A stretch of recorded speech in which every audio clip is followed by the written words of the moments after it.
going in. That's it! Dino Buckler! That's better! Roll the title.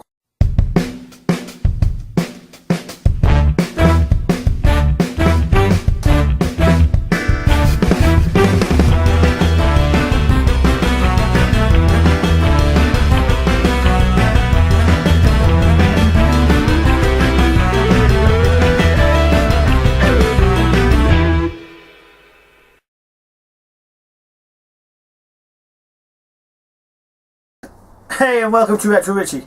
Okay, so I'm having to do really good continuity here because I had pretty much all this, let's say, Retro Richie episode filmed, and then just as I was about to release it, Lionsgate came in and threw a curveball. So I actually recorded this morning. Retro Richie. Big news! And I'm not sure I'm happy about it. Okay, so Lionsgate released a statement. I think it was in America. I think it was American morning. We got it midnight, something like that. Elizabeth Banks has been cast as Rita Repulsa in the new Power Rangers movie. Yeah. So, probably like most people, when this news came out, my mouth just went, duh. But thinking about it, okay, she's not the person I would have possibly cast as Rita Repulsa, but then again, I think she could do really well for it. I know a friend of mine said that Jada Pinkett Smith would have been good for it, and that's it. That's the whole point. Anyone could have been really good for this role. Well, not everybody. To be honest, Elizabeth Banks thinks could have been a lot worse. But thinking about it, I think, yeah, give her a chance. She could really do something well with this role. And I do remember a few people have said, Elizabeth Banks, big name for the Power Rangers. Yeah, and that's a good thing. People have started to talk about this that weren't talking about it before, so it's a good thing. I do remember reading something about it a while ago, and now this could have been a rumour that the idea was they were going to get unknown actors to play the Rangers and big name actors to play the villains. Now, another good thing I do like about this is that they've released a picture of Elizabeth Banks with the words Rita Repulsa, officially announcing that she's going to be playing the part. They haven't done one for Lord Zed, and I'm really, really hoping they're not gonna. Yeah, call me what you want, but I don't want them to do Lord Zed in this new film.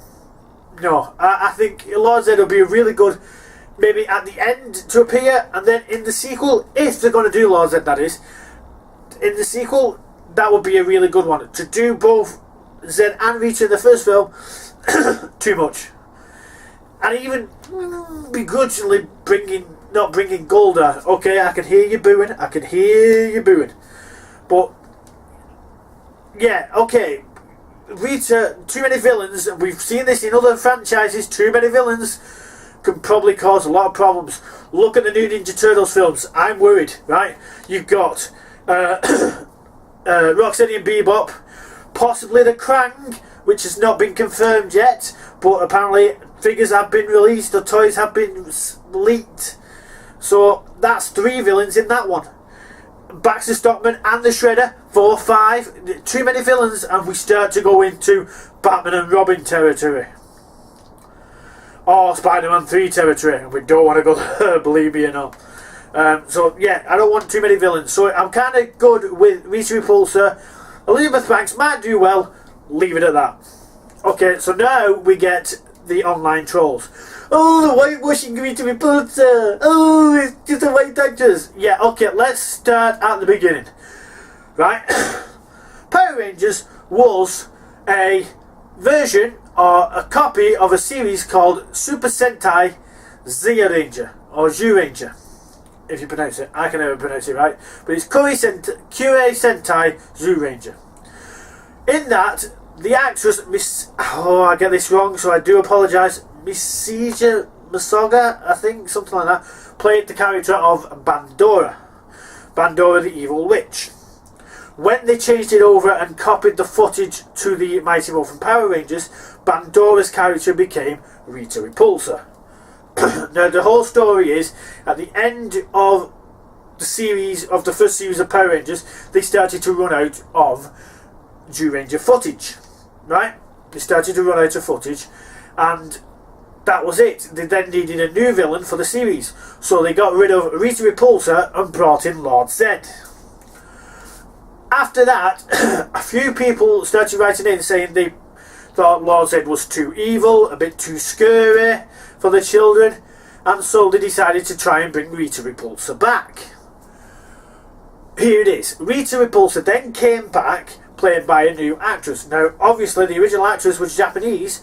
When she came back, she was played by Carla Perez, a Latina actress. So there you go. They changed race within the show. So it does not matter who plays Rita Repulsa. As long as you get a good actress, it doesn't matter if she's black, white, Chinese, Japanese, whatever. She could be from Mars with green skin. If she puts in a good performance, it doesn't matter. We've seen this recently before as well, with everyone kicking off because they made the Human Torch black. That didn't matter. The film sucked whether he was played by a white actor or a black actor. The Harry Potter, when they're putting it on stage, Hermione's now being played by a black actress. It never states in the book whether she's white or black, so it doesn't matter. I'm sure there's one more recently where we've had this swap of gender, and it really doesn't matter. And I think everyone just takes it a little too seriously, and don't even get me started on the race issue with the original Power Rangers series. In the 90s, we didn't care. Just because everybody's PC now, we have to care. But all that aside, I think Elizabeth Banks could be, yeah, I'm going to say a good choice. I'm crossing my fingers. Yeah, a good choice. Just don't bring any more villains into the series. One good thing I have to say about Elizabeth Banks being in it is it's a big name. Now, this kind of says to people, this is a legitimate project. This is a Power Rangers movie. We're not thinking it's just a throwaway kids movie. No, this is going to be a legitimate film. Lionsgate are releasing it. Ironically, they released Hunger Games, which Elizabeth Banks was in. We now know how she got that job. But anyway, so yeah, this could be really well or fall flat. Me, I think I'm giving it a thumbs up. I just hope they stay up. So yeah, okay. So the front and the ironic thing was, I was planning on doing a show about Kyurei Sentai Zyuranger, and Lionsgate went to release that. So that I thought I'd throw that in at the beginning, and that was just my opinion on what I thought about the recent casting. But we're not going to talk about that anymore because I just did. Anyway, so what we're here today is, and I'm sorry I'm looking a bit like Zodan today with the bald head. Today, part of the thing that was all about the Zyuranger, or the new Mighty Morphin Power Rangers, I kind of think people don't know the history of the show, and I have talked about this a little bit in the past. People don't know the proper history of the show, so I kind of want to do that. I'm sorry, I'm looking over there. I don't. Something's just caught my eye. But I wanted to talk about it. So yeah, right. So here we go. Super Sentai, or Sentai in Japan, has been going for years. I can't say I know the whole history of Sentai. I don't. No. I only know about one series. Now, I'm not 100% sure about this. I have a funny feeling it was the 18th series, but I could be wrong. So, all the comments on there trolling, saying you were wrong, I'm admitting I could be wrong, yes. I'm not 100% sure on that. But this series was called Kyurei Sentai Zyuranger, which stood for, I remember this, Dinosaur Squadron Warriors or something like that. Anyway, the story and the characters are a lot different to the Mighty Morphin Power Rangers series. For instance, the original 5 Rangers weren't teenagers with attitude, as in the American version. These were ancient warriors who lived around about the time of the dinosaurs, who fought an evil witch called Bandora. When Bandora was finally sealed into a space dumpster and cast into space, these 5 warriors went to sleep, just in case she ever awoke. Sounds like another film, I know this. Stallone. Anyway, so they went back into sleep. Millions of years later, all the dinosaurs had died out, and 2 astronauts land on Earth. This is where it gets a little bit similar to the Power Rangers. 2 astronauts land on Earth and release Bandora and her evil monsters. So yeah, there's an ancient mythical wizard who watches over them, who awakens the ancient warriors. They come back and they start fighting against Bandora and her evil monsters. The names of the monsters have changed as well. They're not the same names as the American versions. I can't remember the name of the characters who would become Squat and Babu. I do apologise. Golda was called Griffo or Grifforize or something like that. I can never pronounce it.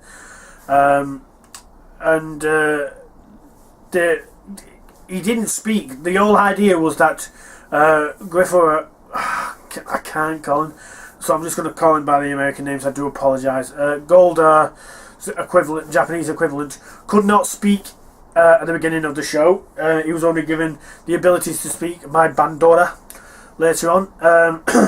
As the show progressed, a lot of them were standalone episodes, and then we get we start bringing in more villains. Grifforize. Yeah, I'm really going to have trouble with this guy. The big dog, gold dog's name. The big gold dog, his wife turns up. Now, in the original Sentai version, she was called Lami. We all know her as Scorpina. Yes, in the Japanese version, Scorpina and Golda are married. That is why they have similar looking outfits. They're both gold, blah blah blah. This is really good when you watch the Sentai version, because in the American versions in Power Rangers, Scorpina tends to appears for 2 episodes and then she's gone, and this is probably because she was played by a Japanese actress. Now, I know in 2nd season of Mighty Morphin Power Rangers they brought in a brand new actress, an American Japanese Chinese American actress, to play the role of Scorpina, and then they only brought her in for 1. But in the Sentai version, Lami is in quite a lot. She's in the series quite a lot, so that's quite good. So like I said, a lot of the stories tend to be like standalone episodes until we get to the arrival of Breif. Breif in this version, is this version's Green Ranger. The story is that Breif lived right about the same time as the warriors, and then he got found out that all the other warriors had been put to sleep, and he wanted to be put to sleep himself. I have actually missed a bit. It turns out, few flashbacks, that Geki, which is the Red Ranger, or the Tyranno Ranger in this, is is Breif's brother. Breif's father, this is where it gets complicated. Breif and Geki were to be handed over as adopted from the real parents, but then the father went to get children back, and the adopted father ended up killing the real father. Now, because Geki was only a baby at the time, he remembers none of this, but Breif knows it and he harbours a grudge and blames the father, but since the father's dead, he blames Geki, the Red Ranger. So Breif goes to sleep. He gets woken up by a young boy who just wants to see Breif, and Breif is angry. Now, this is the difference. There is no evil spell. Nope. Breif is just angry. He wants revenge. He wants to kill Geki. And I say kill because we're allowed death in the Japanese version. We're not allowed death in the American version. So he wants to kill Breif. The fight is very similar to Green with Evil a little bit after that. Then we get to the story of Geki. not Geki, sorry, Breif again. Keep getting mixed up. Breif. Breif is sent to this magical room where there's this ghostly child who tells him that he actually died while he was asleep in a rock cave-in, and that his whole body was crushed and everything, and that he's been sent to Earth. He's been sent back to Earth to help out the Zyurangers, but he only has 30 hours to live. The room that he is currently occupying at the moment, is a room where time stops still. As long as he stays in that room, he'll stay alive. The minute he jumps out of that room, time starts counting down. So if he's out for 2 hours, he comes back, he's only got 28 hours to live. If he goes out for 4 hours, he's only got 26 hours to live. So this explains in the American version why the Green Ranger only ever appears right at the end. It's because Geki wasn't allowed to leave the room unless he was really needed. So again, it carries on back into standalone episodes, mostly. The overarch of Geki jumping to help, and as every time he goes for help him out, his time's slowly going, and we get to the end of his story arc. And this is where I was surprised with the Japanese version with Zyuranger, because this just shows you the difference between the Japanese and the American versions. We see Breif have a dream where death comes to get him, and he's been carried off in a cart by death, and he sees a little lad. And he's been told that this little lad's going to die. He's the next one after Breif. So when Breif wakes up, he goes to try and find this little lad to stop him dying. And he uses his magic power coin to heal the little lad at the cost of his own life. This is where it gets interesting, because in the American version, they would have come up with some bold excuse of why he couldn't die. They did in the Power Rangers. They had Tommy's powers transferred to Jason, and therefore the character lived. Oh, sweet. In the Japanese version, nothing like that. Breif's gonna die, he dies. Sorry, spoiler alert, should have spoiler alert before. Breif dies, yeah, in the arms of his brother. They've made up, they're friends again, and he just dies and vanishes into very, very Star Wars death. Dies, and he disappears. After that, it kind of comes to a bit of a standalone again, and then, just out of nowhere, the ending. Breif appears, tells them that they need to go for the final battle, and yeah, that's pretty much it. But because it's the Japanese version and everything's filmed specifically for that show, we get to see the Rangers in the palace, and the characters are in the palace fighting against Bandora, and then Bandora, and it's going to be this big fight, and then nothing happens. Yeah. Bandora finds out that she's lost her powers because other things have happened. She found out she had a son, and the reason she became an evil witch is because her son died, and she hated dinosaurs and she hated children, and so she was given powers of a witch to destroy dinosaurs and children. And then she finds out that her son's still alive, but he can't remember it's her son, and then the son dies again, and she cries, and she loses all the magic because she cried. Yeah, it's kind of a bit of a cop-out at the ending, I have to admit. I was really disappointed. And it ends with these Zyurangers having to leave on a floating cloud. Yeah. So, Zyuranger, there are good points, there are bad points. Kind of like Mighty Morphin, really. There were some really good things in it.